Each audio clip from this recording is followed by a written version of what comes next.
بسم اللہ الرحمن الرحیم۔ اس ویڈیو میں ہم آپ کو حضور اکرم صلی اللہ علیہ وآلہ وسلم کی مکی زندگی کے احوال بیان کریں گے انشاءاللہ۔ قبل از نبوت ہمارے پیارے نبی صلی اللہ علیہ وسلم کی ولادت باسعادت بروز دوشنبہ 9 ربیع الاول سال فیل اول بمطابق 22 اپریل 571 عیسوی خطہ عرب کے مرکزی شہر مکہ معظمہ میں ہوئی۔ یہ شہر بحیرہ احمر کے مقابل یمن اور فلسطین کو ملانے والی شاہراہ کے وسط میں ساحل سے 50 میل دور چند پہاڑیوں کے درمیان واقع ہے۔ آپ وسلم کا خاندان حضور خاتم النبیین صلی اللہ علیہ وآلہ وسلم عرب کے مشہور و معروف قبیلہ قریش کے ایک سرکردہ اور ممتاز گھرانے کے چشم و چراغ تھے۔ نبی کریم صلی اللہ علیہ وسلم کا شجرہ نسب اپنے پدر بزرگوار حضرت عبداللہ کی طرف سے جلیل القدر نبی حضرت ابراہیم علیہ السلام کے فرزند دلبند حضرت اسماعیل علیہ السلام ذبیح اللہ سے جا ملتا ہے۔ آپ کی والدہ ماجدہ بی بی آمنہ مشہور قبیلہ بنو زہرہ کے سردار وہاب کی دختر نیک اختر تھیں۔ ان کا سلسلہ نسب بھی چند پشتوں کے واسطہ سے قبیلہ قریش سے مل جاتا ہے۔ گویا ننیال اور دودیال دونوں طرف سے حضرت صلی اللہ علیہ وسلم عرب کی بہترین قوم، بہترین قبیلہ اور بہترین خاندان سے منسوب ہیں۔ حضرت صلی اللہ علیہ وسلم ابھی شکم مادر میں تھے کہ سایہ پدری سر سے اٹھ گیا۔ آپ کے دادا جان حضرت عبد المطلب نے آپ کی پرورش اور نگہبانی اپنے ذمہ لی۔ آپ نے بچپن کی چھٹی منزل طے کی تو ماں کی پیار بھری گود سے بھی محروم ہو گئے۔ 2 سال بعد دادا بزرگوار بھی اللہ کو پیارے ہو گئے۔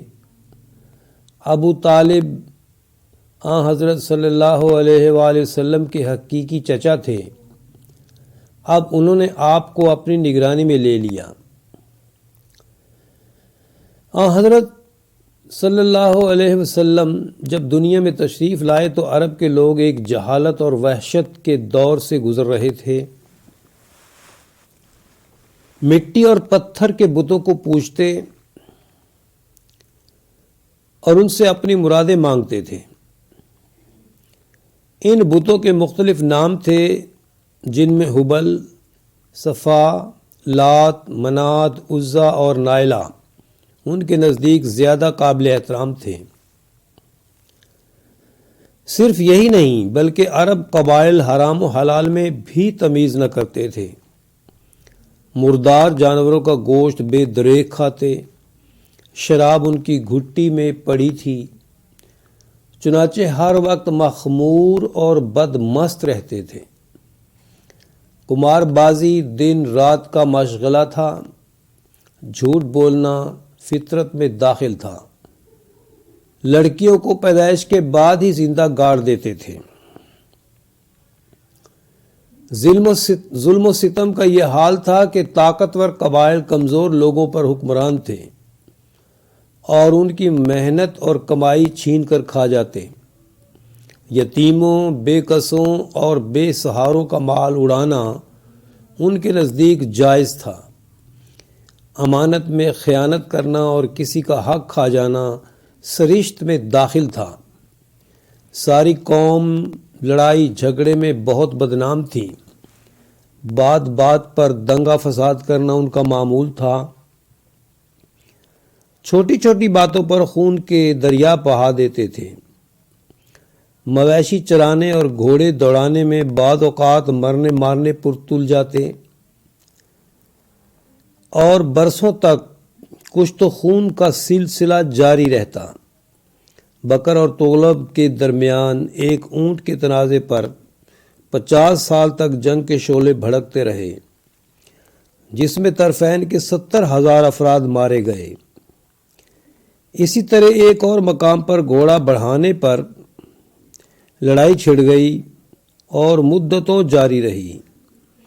اتنی سی بات پر قبیلے کے قبیلے کٹ گئے۔ ان تاریک حالات میں انسانیت کے لیے افق مکہ سے ایک امید کی کرن پھوٹی، جو پھیل کر ایک آفتاب عالم تاب بن گئی۔ رسول اکرم صلی اللہ علیہ وسلم بچپن ہی سے نیکی اور شرافت کے پیکر تھے۔ ان کے بے داغ اخلاق کردار کا چرچا اوائل عمری سے ہی شروع ہو گیا تھا۔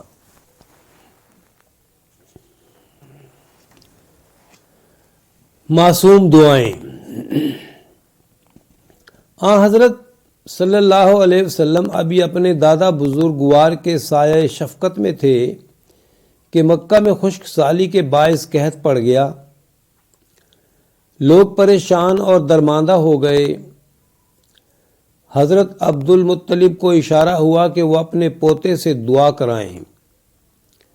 چنانچہ وہ تالے مند پوتے کو پہاڑ پر لے گئے اور آپ سے دعا کرائی۔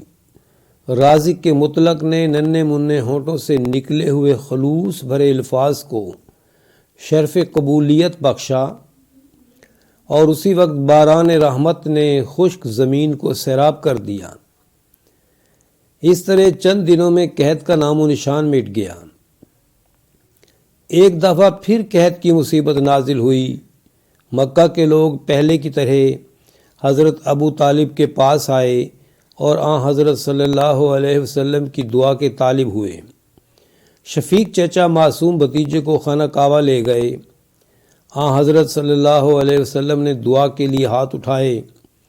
جو ہی بصیرت افروز نگاہوں نے بارگاہ عزتی میں عجز و انکسار کا اظہار کیا، اللہ تعالیٰ نے اپنی رحمت کے دروازے کھول دیے۔ چاروں طرف سے گہرے گہرے بادل گھر آئے اور موسلادھار بارش ہونے لگی۔ سوکھے کھیتوں اور باغوں میں جان پڑ گئی۔ انسان وحش و طیور کے لیے پانی کی قلت نہ رہی اور خشک سالی کا خطرہ ٹل گیا۔ آپ صلی اللہ علیہ وسلم کا حسن تدبر۔ خانہ کعبہ شروع ہی سے قبائل عرب کا مرکزی عبادت خانہ رہا تھا، لہذا جب اس کی تعمیر نو ہوئی تو حجر اسود نصب کرنے کے لیے ہر بڑے سردار کی دلی خواہش تھی کہ یہ سعادت اسے نصیب ہو۔ خطرہ تھا کہ کہیں اس بات پر ہنگامہ نہ ہو جائے۔ آخر ایک بزرگ نے اپنی دانش مندی سے حاضرین کو اس بات پر راضی کر لیا کہ اگلے دن الصبح جو شخص سب سے پہلے بیت اللہ میں داخل ہو وہ فیصلہ کر دے۔ اللہ تعالیٰ کی شان دیکھیے کہ اگلی صبح حضرت صلی اللہ علیہ وسلم سب سے پہلے اندرون کعبہ تشریف لائے۔ آپ کو دیکھتے ہی تمام معززین بیک زبان بول اٹھے، یہ الامین آ گیا، ہم اسے برضا و رغبت اپنا حکم تسلیم کرتے ہیں۔ حضرت صلی اللہ علیہ وسلم نے حالات کا جائزہ لیا اور خطرے کو بھانپ گئے۔ کمال تدبر سے آپ نے ایک چادر بچھائی اور حجر اسود اپنے دستے مبارک سے اس کے وسط میں رکھ دیا۔ پھر اکابرین سے فرمایا کہ وہ چاروں طرف سے چادر کو تھام لیں۔ انہوں نے ایسا ہی کیا اور پتھر کو لا کر نصب کرنے کی جگہ پر رکھ دیا۔ اس طرح ایک پیچیدہ مسئلہ آسانی سے حل ہو گیا اور مقدس پتھر کی تنصیب باوقار طریقے سے عمل میں آ گئی۔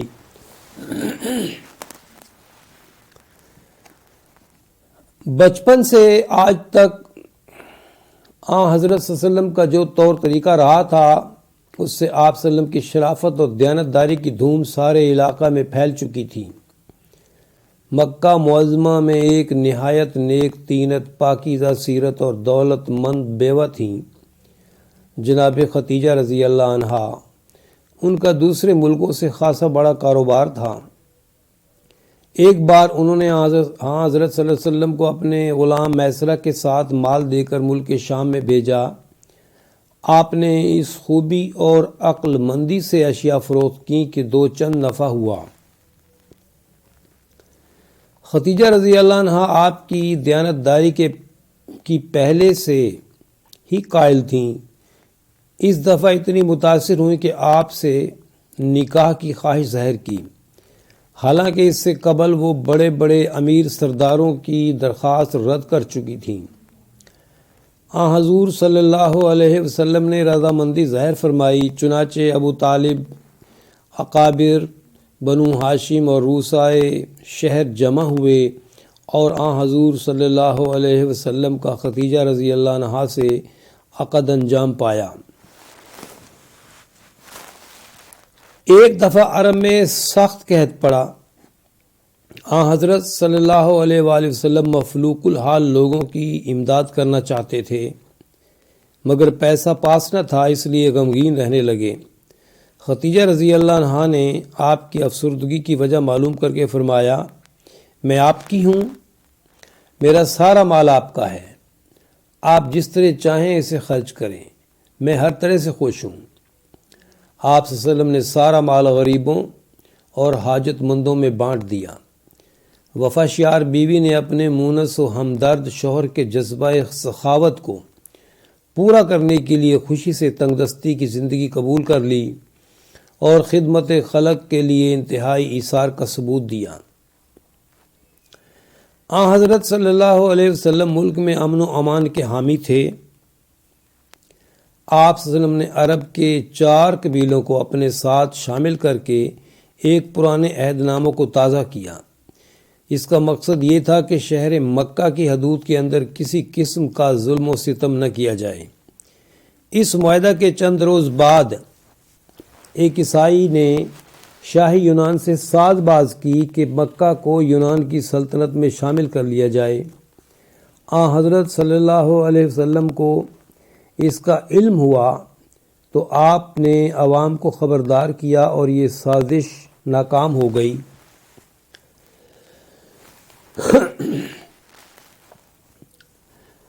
اب نبوت کی کلی کھل کر ایک غنچۂ نو شگفتہ بن چکی تھی۔ حضرت صلی اللہ علیہ وسلم کی میٹھی اور سچی باتیں راست باز لوگوں کے دلوں کو موہ چکی تھیں۔ سن شعور کو پہنچنے کے بعد صداقت اور دیانت کے یہ موتی اور بھی چمک اٹھے اور آپ کے نور بصیرت نے توحید کے دروازے وا کر دیے۔ بت پرستی سے آپ کو شروع سے ہی نفرت تھی۔ آپ مشرکین کو ایک خدا ماننے کی تلقین بھی کرنے لگے۔ ظلم و ستم، بے انصافی، جھوٹ، دغا بازی، شراب خوری، دنگا و فساد، بے غیرتی، عورتوں سے بدسلوکی، لڑکیوں کو زندہ دفن کرنے اور لہو و لعاب کی تمام مذموم حرکات سے اب آپ کو پہلے سے بھی زیادہ دکھ پہنچنے لگا۔ چنانچہ آپ نے ان ایوب کی اعلانیہ تکذیب کی۔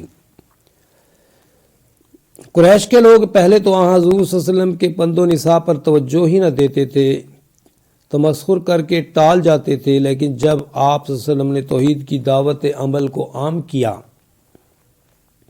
اور پتھر اور مٹی کے بے جان بتوں کی مذمت زیادہ شدت کے ساتھ شروع کر دی تو عرب قبائل کو ان کی باتیں ناگوار گزرنے لگیں۔ آپ صلی اللہ علیہ وسلم ان کی بے اعتنائی سے افسردہ خاطر رہتے اور اکثر تنہائی میں غور و فکر فرماتے کہ کفار کے دلوں کو گناہوں کی آلودگی سے کیسے پاک کیا جائے۔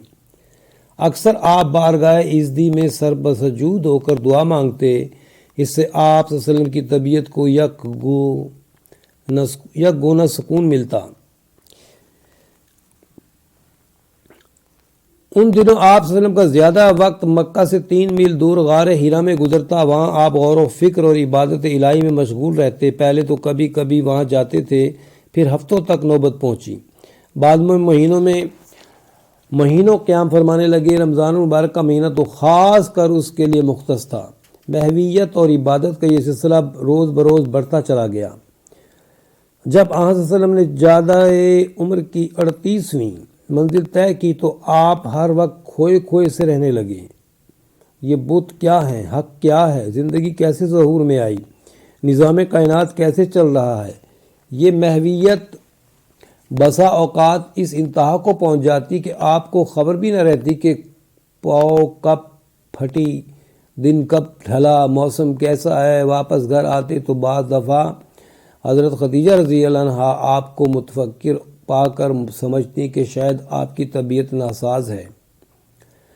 جوں آپ کی اس کیفیت میں اضافہ ہوا تو آپ پر انوار الہی کی بارش ہونے لگی اور معرفت و حکمت کی گتھیاں سلجھنے لگیں۔